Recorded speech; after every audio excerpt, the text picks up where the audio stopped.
No disrespect to this next question. I don't want to assume, though. What is your sexuality? My sexuality?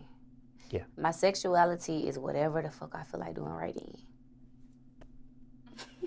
For real, though, literally. Like, I honestly like women more than... Sexually, I like women more than I like men. I'm more attracted to women. Like, that's what it is. But, you know, I talk to a nigga here and there. So, would it be safe to say you're bisexual? I guess so.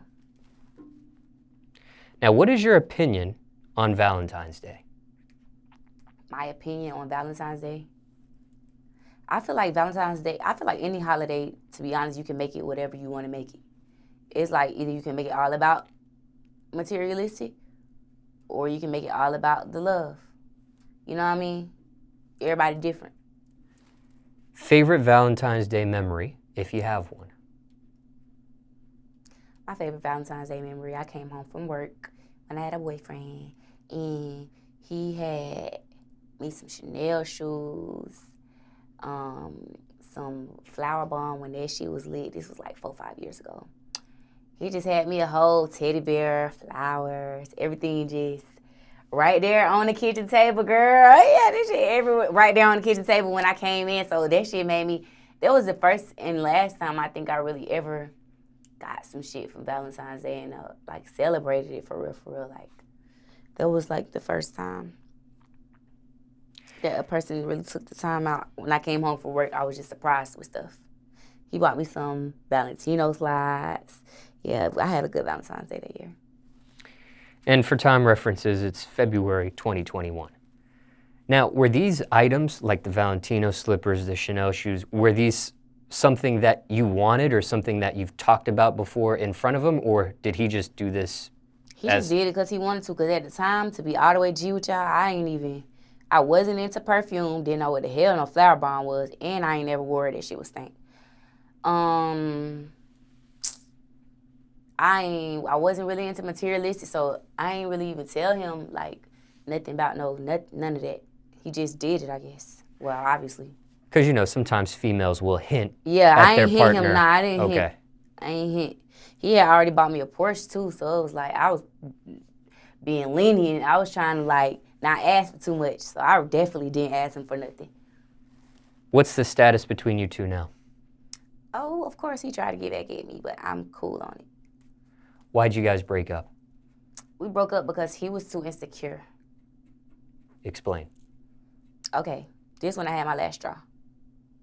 I was living in Miami. He from Miami. So I was living in Miami, and he had just got out of jail. I stayed down with him that whole time or whatever, and everything was good. It just was weird because how you in jail and you trusted everything I do, but you out and you don't trust everything I do.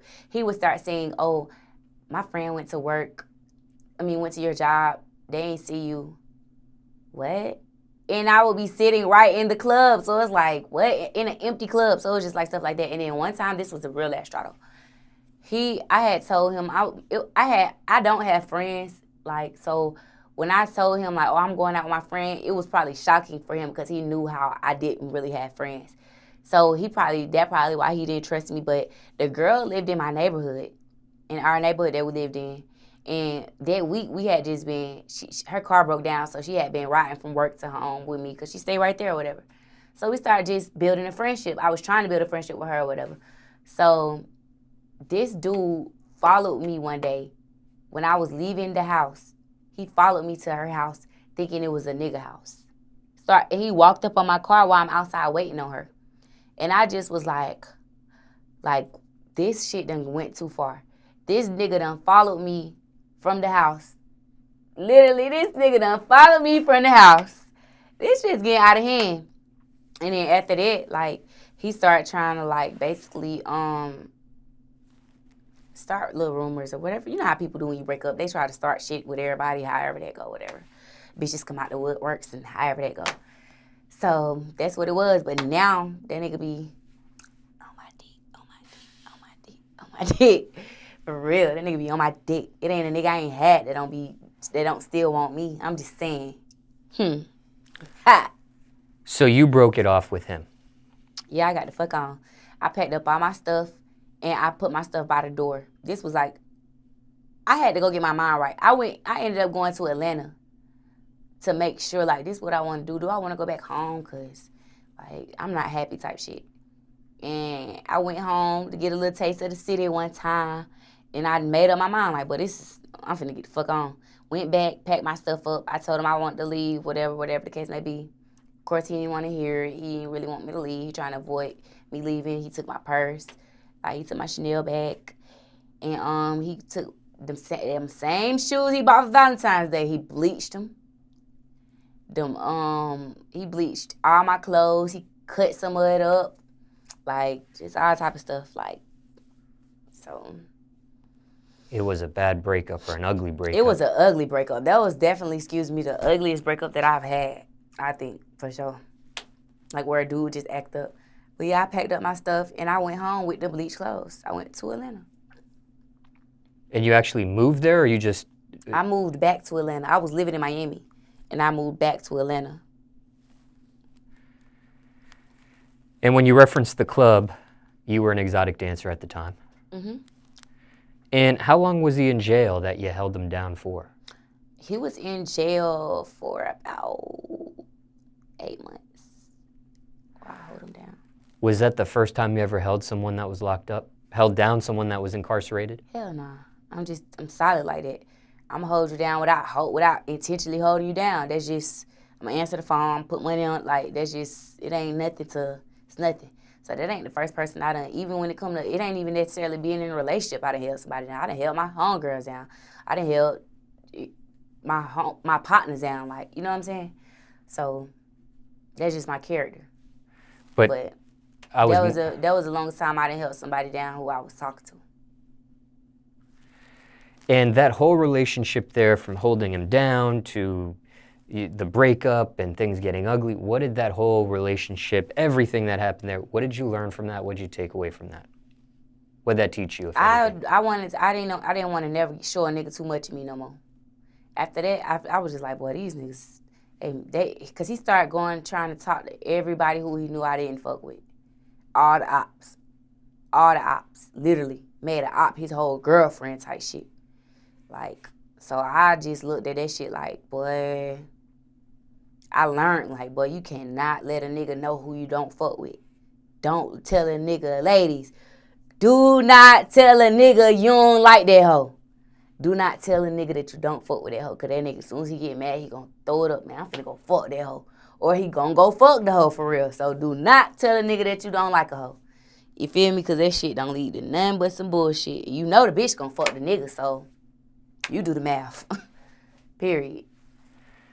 Being that you took that on, is that a lonely way to live? Nah, because, I mean, I got over that. I got over the phase. You know, when you meet somebody, you learn. When you meet somebody else, you're going to learn new shit. It's like how can I explain this? It's like, okay, I know not to move like that no more. Now I'm finna move like this. Okay, he did this. Let me not move like that no more either. You know what I'm saying? Like,